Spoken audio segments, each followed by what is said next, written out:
Madam, ఇప్పుడు పవన్ కళ్యాణ్ గారి పరిపాలన మీద ప్రజల్లో రోజు రోజుకి అంచనాలు పెరిగిపోతా ఉన్నాయి. పవన్ కళ్యాణ్ గారి లీడర్షిప్ గురించి మీరు ఎలా స్పందిస్తారు, ఏం చెప్తారు?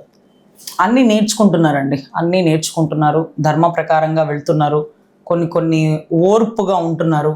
ఓజీ సినిమా చూసినారు మీరు, ఆయన ఒరిజినల్ గ్యాంగ్స్టర్గా ఆయన విశ్వరూపం చూపించినారు.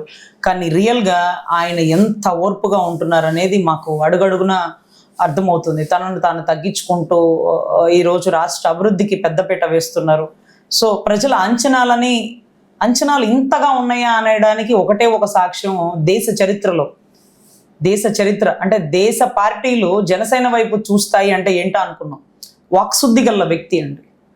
అంటే ఈరోజు 21 గెలిచింది మనమే. అన్ని రాష్ట్రాల్లో ఎన్నో పార్టీలు ఉంటాయి, 10% ఎవడు కొట్టలేదు. దానికి వైసీపీ కొత్త అర్థం చెప్తారు. 175 సీట్లు 21 పోటీ చేసి 100% స్ట్రైక్ ఎలా అవుద్ది అనేది వైసీపీ వాదన. అవును సార్, ఎన్ని నుంచి ఉంటే అన్ని గెలవడం అనేది దాని ఉద్దేశం. మన నుంచి 21లో 10, 12, 13 అని అందరం అనుకున్నాం. కానీ 21 అంటే ప్రజలు అంచనాలని అధిగమించి ఆయన నమ్మినారు. సో ఆ నమ్మకాన్ని కాపాడుకోవడం గురుతర బాధ్యత నా మీద ఉంది, నేను దాన్ని కాపాడుకుంటాను అని కూడా ఆయన మాట ఇచ్చారు. ఆయన ఎంత వాక్శుద్ధి అంటే మీరు గమనించండి, 151 సీట్లు వచ్చిన వ్యక్తిని 2 చోట్ల ఓడిపోయిన ఒక వ్యక్తి, జగన్ నీకు 15 వస్తే ఎక్కువ జగన్ అన్న మాటకి మేము ఆశ్చర్యపోయినాం. ఎట్లా 151కి 140 వస్తాయా, 130 వస్తాయా, 70 వస్తాయా, 60 వస్తాయా అని కాకుండా ఏకంగా 15 వస్తే ఎక్కువ అంటే ఏకంగా 11 వచ్చినాయి. అంటే మేము ఎంతో మంత్రోపదేశంతో పెద్ద దీక్షలతో 45 రోజులు ఉపాసనతో మేమందరం చాలా ధ్యానంలో ఉంటుంటాం. మా గురువులు మాకు నేర్పించింది. మాకు వాక్శుద్ధి ఉంటుంది, మీరు ఎక్కడంటే అక్కడ ఏదంటే అది మాట్లాడకండి అమ్మా, వాక్శుద్ధి ఉంటుంది అని చెప్పేవారు. ఆ వాక్శుద్ధితోనే నేను తెలంగాణలో దిశ ఎన్కౌంటర్ కేసు గెలిచిన టైంలో, సుప్రీంకోర్టులో ప్రెస్ మీట్ జరుగుతున్న టైంలో ఏబిఎన్ వెంకటకృష్ణ గారు నన్ను లైవ్లో అడిగిన ప్రశ్న, రజనీ గారు మొత్తానికి మీరు సాధించినారు అన్నారు. అంటే నేను సాధించడం కాదు సార్, ల్యాండ్ ఆర్డర్ సరిలేకపోతే ప్రభుత్వాలు కుప్పగూలిపోతాయి అన్న. ఒక్క కేసుకే ప్రభుత్వాలు ఎందుకు కుప్పగోలుతాయండి? ఇక్కడ కేసీఆర్ గారు భగీరథ మిషన్ అన్ని నమ్మకాలు బాగున్నాయి ఇక్కడ వీళ్ళకండి. అయినా సరే ల్యాండ్ ఆర్డర్ సరిలేనప్పుడు, అమాయకుల్ని బలిస్తున్నప్పుడు, ఎవరో పెద్దవాళ్ళని దాచిపెట్టి పేదోడికి ఒక న్యాయం పెద్దోడికి న్యాయం చేసినప్పుడు ప్రజలు గమనిస్తున్నారు సార్. ల్యాండ్ ఆర్డర్ సరిలేకపోతే ప్రభుత్వం, కేసీఆర్ గారి ప్రభుత్వం అయినా కుప్పగూలిపోతుంది, ఓడిపోతుంది. అసలు ఎక్కడా లేని ప్రభుత్వం తెర మీదకి వచ్చేస్తుంది అన్న. అలా ఎలా ఓడిపోతారండి అని అయిపోలా. కాంగ్రెస్ అసలు గాల్లో లేని పైకి వచ్చేస్తుందండి. మీరు అన్నటువంటి మిషన్ భగీరథలు కుప్పకూలిపోతాయి అంటే ఆశ్చర్యపోయారు. నేను ఈ మధ్య 2-3 లైవ్లో కూడా ఆయనతో చెప్పా, వెంకటకృష్ణ గారు గుర్తుందా? నేను గుర్తొచ్చిందండి అన్నారు. అంటే అక్కడ ఏంటంటే ఇది జరగదు, నిజం వండర్ అనమాట. కాంగ్రెస్ అంత సీను అక్కడ ఉండే అవకాశం లేకపోవచ్చు కేసీఆర్ గారి ప్రభుత్వం. ఎందుకంటే కేసీఆర్, కేటీఆర్, కవిత వీళ్ళందరూ ఒక పెద్ద యంగ్స్టర్స్. అందులోనూ చాలా పథకాలు, మిషన్ భగీరథ, పోర్టల్ అవి ఇవే చాలా పెట్టారు, ధరణి పోర్టల్. అంత అసలు వస్తుందని అనుకోరు, కాంగ్రెస్ వస్తుందని అనుకోరు, కేసీఆర్ గారు ఓడిపోతారని అనుకోరు. కానీ మనకెందుకు అనాలనిపించింది, అంత ఇబ్బంది పెట్టినారే, ల్యాండ్ ఆర్డర్ని అమ్మాయికుల్ని బలి చేసినారే. ఇప్పుడు ఇలాంటప్పుడు పడిపోతుంది సార్ ప్రభుత్వం. మీరు ఊహించని వ్యక్తులు తెర మీదకి వస్తారు, మీరు ఆలోచించండి అంటే మీరు ఆలోచన కరెక్ట్ ఏమో గారు అదంతా జరిగే అవకాశాలు ఉండవు. రజనీ గారు మీ కేసు వరకు మీరు సక్సెస్ సాధించినారని క్లోజ్ చేసినారు. సో అదే రకంగా పవన్ కళ్యాణ్ గారు 151 వచ్చిన వ్యక్తి నువ్వు 15 వస్తే ఎక్కువ అంటే ఆశ్చర్యపోయినావు. అట్లెట్లా వస్తుంది అన్న 15 అనుకున్నాం. ఇలా చూస్తే 11 వచ్చింది. అప్పుడు అనుకున్నాం. తర్వాత కాంగ్రెస్కి అక్కడ ఆయన అప్పుడు ఉన్న టైంలో గొడవలకి కాంగ్రెస్ని రాష్ట్రంలో అడుగు కూడా పెట్టనివ్వను. కొంతమంది మోకరిల్లు ఇస్తారంటారు. ఇవన్నీ కూడా 1 by 1 నెరవేరినాయేమో అనుకుంటాం. ఎందుకంటే వాక్శుద్ధి గల వ్యక్తి నోటి మాటతో కొన్ని జరుగుతాయి అంటారు చూడండి, అటువంటి వ్యక్తి ఆయన. ఎందుకంటే చాతుర్మాస దీక్ష చేస్తారు, మహాయజ్ఞాలు చేస్తారు, వీరభద్రస్వామి పూజలు చేస్తారు.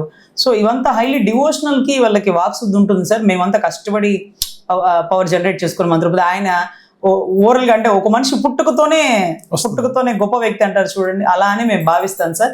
కాకపోతే ప్రజలు వారి మీద పెట్టుకున్న నమ్మకాన్ని కాపాడుకుంటూ రాష్ట్ర పురోగతి తీసుకువెళ్తూ చంద్రబాబు గారి ఔన్నత్యంలో అమరావతిని తీర్చిదిద్దాలన్నటువంటి ఆయన దృఢమైన సంకల్పాన్ని, చిన్న తప్పిదాలు టీడీపీ వారు చేస్తున్నవి కానీ, జనసేన వారు చేస్తున్నవి కానీ కూటలు బీటలు పడకుండా చూసుకోవాల్సినటువంటి బాధ్యత అధినాయకుల మీద ఉంది సార్. చాలా కేర్ఫుల్గా ఉండాలి.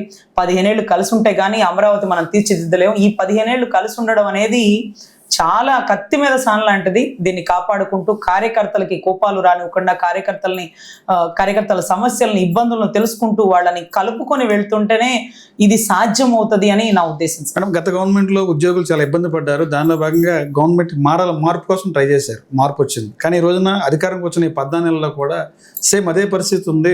ఉద్యోగులంతా కూడా అసంతృప్తిలో ఉన్నారు. మాకు డిఎల్ రాలేదు, గవర్నమెంట్ మాకు ఎంతో ఇబ్బంది పెడుతుందని చెప్పండి. ఎలా స్పందిస్తారు మీరు? గవర్నమెంట్ ఇటు ప్రజల్ని, ఇటు గవర్నమెంట్ ఉద్యోగస్తుల్ని అందరినీ సాటిస్ఫై చేసే ప్రయత్నంలోనే ఉన్నారు. ప్రజెంట్ అయితే పథకాల వల్ల, సూపర్ 6 వల్ల ప్రజలు సాటిస్ఫైడ్గా ఉన్నారు. నెక్స్ట్ వాళ్ళ టార్గెట్ 15 నెలల్లోనే ప్రజలు అసంతృప్తి పెరిగిందని వైసీపీ చెప్పొద్దు, మీరేమో సాటిస్ఫైగా ఉన్నదని. మీరు సాక్షి ఎక్కువ చూస్తుంటారా?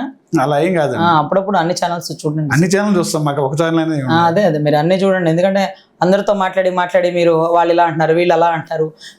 సరే, ఓకే, డన్. ప్రజలతో మమేకం అయితేనే ప్రభుత్వాలు నిలబడతాయి. దానికి బెస్ట్ ఎగ్జాంపులే జగన్ గారు. ప్రజలతో మమేకం అవ్వకపోయినా, ఇబ్బందులు జరిగినా ఇలాగే కుదేస్తారు. సో కూటమి కూడా చాలా జాగ్రత్తగా పనిచేయాల్సి ఉంటుంది. ప్రజల మనసుని, మన్ననని గెలుచుకోవాల్సినటువంటి అవసరం ఇది. ప్రజలే అంతిమ తీర్పులు, ప్రజలే రాజులు, ప్రజలే న్యాయ నిర్ణేతలు. సో మీరు అన్నట్టుగా ప్రజలు అసంతృప్తిగా ఉంటే ఇబ్బంది. ప్రజల అసంతృప్తిని సంతృప్తి చేసుకోవాల్సినటువంటి బాధ్యత ఉంటుంది. అది మీడియాలో చూసినంత తేలిక కాదు. ఎంతవరకు నిజమో, వాస్తవాలు ఉన్నాయో. ఇప్పుడు స్త్రీశక్తి వాటి వరకు కొంతమంది లేడీస్ పర్లేదు సాటిస్ఫైడ్ ఉంటున్నాం, ఇంకా కూడా సాటిస్ఫై చేస్తారు. ఇంకా ఒక 2.5 ఏళ్ళు 3 ఏళ్ళు ఉంది కాబట్టి. సో మోరోవర్ అందరి ఆలోచనలు, అందరి ఆశయాలని ఆయన సంకల్పించుకొని నెరవేరుస్తారని కోరుకుంటున్నాను. మీరు న్యాయవాదిగా ఉన్నారు. గతానికి ఇప్పుడు పోలిస్తే మహిళలకి రక్షణ ఎలా ఉంది? లా అండ్ ఆర్డర్ ఎలా ఉంది ఆంధ్రప్రదేశ్లో? అంతకుముందు దిశ యాప్ ఇచ్చేవాళ్ళండి. ఆ యాప్లో పాప మమ్మల్ని ఎవరైనా రేప్ చేయబోయినా, మమ్మల్ని ఎవరైనా చంపపోయినా ఇమీడియట్గా ఫోన్ ఆన్ చేసి, లాక్ ఓపెన్ చేసి, మొబైల్ డేటా ఆన్ చేసి, యాప్ ఆన్ చేస్తే ఈలో పోలీసులు వస్తారు. సో అది దిశ యాప్. ఎందుకు పెడతారో మాకు తెలీదు, బైజూస్ యాప్ లాగా ఉంటుంది. సో దిశ పోలీస్ స్టేషన్ పెట్టారు, రంగులు మార్చి పేర్లు మారిస్తే రక్షణ పెరిగిద్దా అండి? ఏం చెప్తారు కథలు, ఎవరికి చెప్తారు కథలు అన్నట్టు పరిస్థితి అయింది. సో ఎనీవే, ఎప్పుడు ఆడబిడ్డలకి రక్షణ అంటే ఆడబిడ్డలు సెల్ఫ్ డిఫెన్స్ పెంచుకోవాలి. సో గతం ఎలా ఉంది, ఇప్పుడు ఎలా ఉంటుంది అంటే ఎప్పుడు ఒకేలాగా ఉంటుంది. మనము అర్థం చేసుకునే దాన్ని బట్టే మారుతుంటుంది. ఇప్పుడు ఆడబిడ్డలకి ఇంకా రక్షణ పెరిగింది. హోమ్ మినిస్టర్ అనిత గారు చాలా కష్టపడి పనిచేస్తున్నారు. మహిళా కమిషన్ చైర్పర్సన్ గారు కూడా అన్ని రకాలుగా ప్రజలకి అంటే ఆడబిడ్డలకి రక్షణ కల్పించాలని ప్రయత్నిస్తున్నారు. ఆడబిడ్డలకు కూడా వెళ్ళే కాలేజీల్లో ఒక కరాటీ లాంటిదో, లేకపోతే కర్రసాము లాంటిదో, పిక్ బాక్సింగ్ లాంటిదో, ఇవన్నీ కూడా వాళ్ళ బాడీ ఫ్లెక్సిబిలిటీ కూడా పెరుగుతుంది. అది కూడా వన్ ఆఫ్ ద క్లాస్ అవ్వాలి. 6th 7th 8th నుంచి ఉండాలి అనేది నేను భావిస్తున్నాను. ఎనీవే, గతం కంటే మెరుగ్గానే ఉందని చెప్పాలి. ఏదైనా లోటుపాట్లు ఉన్నా రెక్టిఫై చేసుకుంటుంటారు. ఇబ్బంది ఏమి ఉండదండి, బెటర్గానే ఉందని భావిస్తాం. ఇప్పుడు గతానికి ఇప్పుడు రాష్ట్రంలో మార్పులు వచ్చినాయంట అభివృద్ధి పరంగా చూస్తే అంటే కొన్ని పోలవరం అవన్నీ కంప్లీట్ అవ్వడం జరుగుతుంది. తర్వాత ఇప్పుడు అమరావతి రాజధాని, పెద్ద పెద్ద కంపెనీల వాళ్ళతో మనం మాట్లాడడం, కంపెనీలు వచ్చే అవకాశాలు ఎక్కువ కనపడడం, ఈ 5 ఏళ్లలో కూడా కంపెనీల ఆవిర్భావం జరగడం. ముందు మన రాజధాని కట్టుకుంటే తర్వాత ఏమన్నా మాట్లాడుకోవచ్చండి. ఫస్ట్ ఇంటికి గడప వేస్తేనే కదా తర్వాత ఇంట్లోకి వెళ్ళి కట్టడాలు ఏమన్నా కడతారు. ముందు గడప వేసుకుందాం.